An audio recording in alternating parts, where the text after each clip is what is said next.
Let me ask you something that a lot of people struggle with. Can two people with completely opposite temperaments truly understand each other?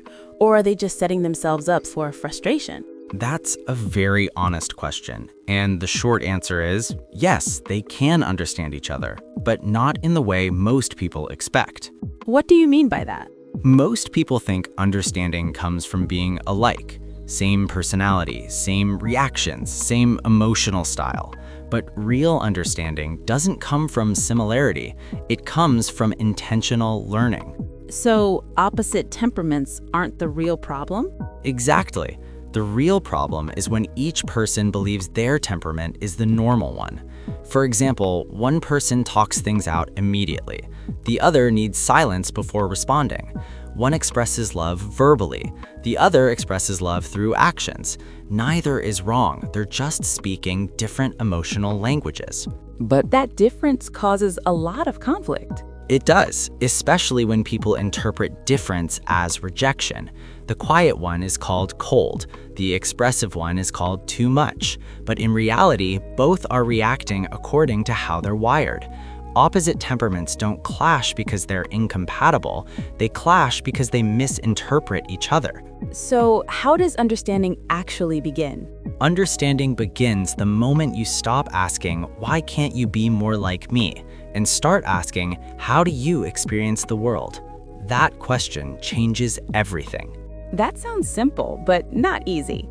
Very true, because understanding requires humility. It requires admitting that your way of processing emotions, conflict, or love is not the only valid way. When opposites learn to listen without trying to correct, they begin to understand without forcing change. So, does that mean opposites should never try to change each other? They shouldn't try to change temperaments, but they can adjust behaviors. Temperament is wiring, behavior is choice. You don't change who someone is, but you can learn how to meet them halfway. Wow, that's powerful. So, what would you say to someone who feels exhausted in a relationship with an opposite temperament? I'd say this. Your exhaustion may not come from difference, it may come from unmet expectations. You expected familiarity, but you were given contrast. And contrast, when understood, doesn't weaken relationships, it actually strengthens them. So, in the end, can two opposite temperaments truly understand each other? Yes, when curiosity replaces judgment, when patience replaces assumption, and when love is expressed in the language the other person understands. Finally, difference is not a defect, it's a design. That's a great way to end it. If you find this video helpful, remember to subscribe, like, share, and comment.